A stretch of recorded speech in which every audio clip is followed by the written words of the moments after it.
दोस्तों, किसी आदमी का चरित्र उसके नैतिक मूल्य, विश्वासों और व्यक्तित्व से मिलकर बना होता है। इसकी झलक हमारे व्यवहार और कार्यों में दिखाई देती है। हमें दुनिया की सबसे कीमती रत्न से भी ज्यादा हिफाजत अपने चरित्र की करना चाहिए। विजेता बनने के लिए चरित्र आवश्यक है। जॉर्ज वॉशिंगटन का कहना था, मुझे उम्मीद है कि मेरे पास उस चीज को कायम रखने लायक दृढ़ता और सद्गुण हमेशा बने रहेंगे जिसे मैं सभी उपलब्धियों से अधिक कीमती मानता हूँ, और वह चीज है एक ईमानदार आदमी का चरित्र। इतिहास का रुख चुनावों और लोगों की राय से नहीं बल्कि नेता के चरित्र से तय होता है। ईमानदारी के क्षेत्र में घालमेल की गुंजाइश नहीं होती। सफलता की राह में कई बाधाएं होती हैं, इनसे बचने के लिए चरित्र और कड़ी मेहनत की जरूरत होती है। ऐसा क्यों होता है कि ज्यादातर लोग सफलता को तो पसंद करते हैं लेकिन सफल लोगों से नफरत करने लगते हैं। जब भी कोई आदमी सामान्य स्तर से ऊपर उठता है तो उसकी टांग खींचने के लिए बहुत से लोग तैयार हो जाते हैं। हम जब किसी आदमी को पहाड़ की चोटी पर खड़ा देखते हैं तो सोचते हैं कि अफसर ने उसका साथ दिया होगा, लेकिन वह वहां तुक्के से नहीं पहुंचा।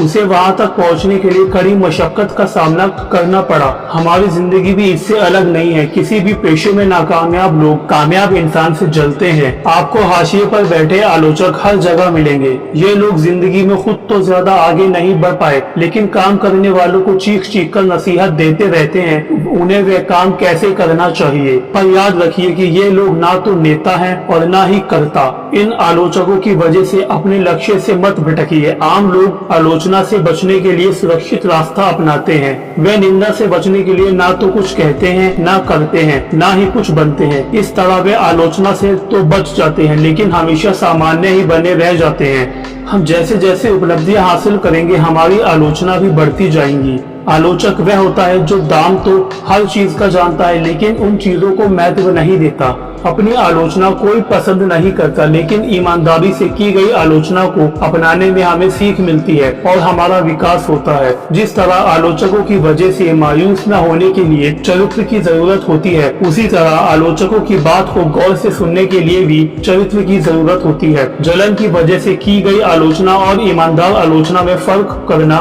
बेहद जरूरी है। कामयाब लोगों के पास ये हुनर होता है। इस हुनर का एक हिस्सा आलोचक के मकसद को समझना है। इसका दूसरा हिस्सा और काफी बड़ा हिस्सा खुद को जानना है। कामयाब लोग खुद को अच्छी तरह समझते हैं, इसलिए उन्हें मालूम हो जाता है कि कौन सी आलोचना सही है। दूसरे लोगों की तरह सफल लोग भी अपनी आलोचना पसंद नहीं करते, लेकिन जब उन्हें कोई आलोचना सच्ची लगती है तो वे उसे शांति के साथ धैर्य से सुनते हैं। वे खुद को सुधारने के लिए आलोचक से सलाह मांगते हैं। दरअसल सफल लोग जिन लोगों पर विश्वास करते हैं उनसे आलोचना करने के लिए अक्सर कहते हैं, वे उनसे पूछते हैं, मैं कैसा काम कर रहा हूँ, मैं खुद को बेहतर कैसे बना सकता हूँ। चरित्र बहुत से गुणों का मेल है। इंसान का चरित्र निष्ठा, निस्वार्थ भावना, समझ, दृढ़ विश्वास, साहस, वफादारी और दूसरों की इज्जत करने जैसे गुणों का मेलजोल होता है। कोई खुशनुमा चरित्रवान व्यक्ति कैसा होता है, आइए जानते हैं। उसका अपना एक स्तर होता है, उसमें आत्म संयम होता है और संतुलित होता है।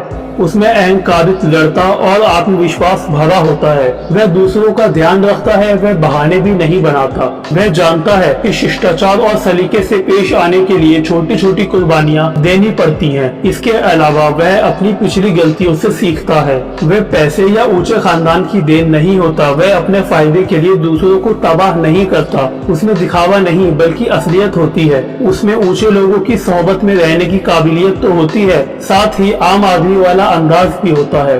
उसके शब्दों में मिठास, नजर में हमदर्दी और मुस्कान में ज़राफ़त होती है। उसमें अत्याचार के विरोध में खड़ा हो सकने वाला स्वाभिमान भी होता है।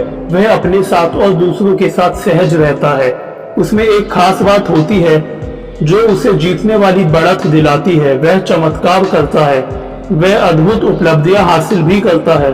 उसे पहचानना आसान है लेकिन उसकी व्याख्या करना मुश्किल है। वह जीत और हार दोनों स्थितियों में समानताएं बनाए रखता है। वह भाग्य और प्रसिद्धि का मोहताज नहीं होता और वह चापलूस भी नहीं होता। इंसान का स्वभाव कुछ ऐसा है कि अपनी महानतम उपलब्धियों के क्षणों में वह लापरवाह होने लगता है। कामयाब होने के साथ ही आपको काफी आत्म अनुशासन की आवश्यकता होगी और संतुलन कायम रखते हुए विनम्रता और प्रतिबद्धता का परिचय भी देना होगा। सफलता हासिल करने से भी अधिक मुश्किल उसे संभालना होता है। कई लोग सफल होना तो जानते हैं और सफल होने के बाद उसे संभालना नहीं जानते। इसलिए योग्यता और चरित्र का चोली दामन का साथ माना जाता है। योग्यता की वजह से आपको सफलता मिलती है और चरित्र सफलता को संभालता है।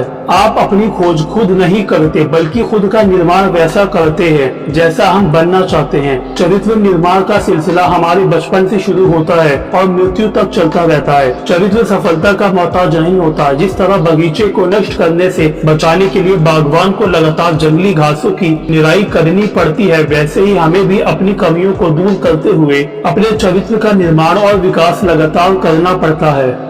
दोस्तों, आई होप आपको वीडियो पसंद आया होगा। प्लीज वीडियो को लाइक कीजिए और ज्यादा से ज्यादा शेयर कीजिए। मिलते हैं अगली वीडियो में, तब तक के लिए अपना ख्याल रखें दोस्तों, और चैनल को सब्सक्राइब करना बिल्कुल ना भूलें। जय हिंद, जय भारत।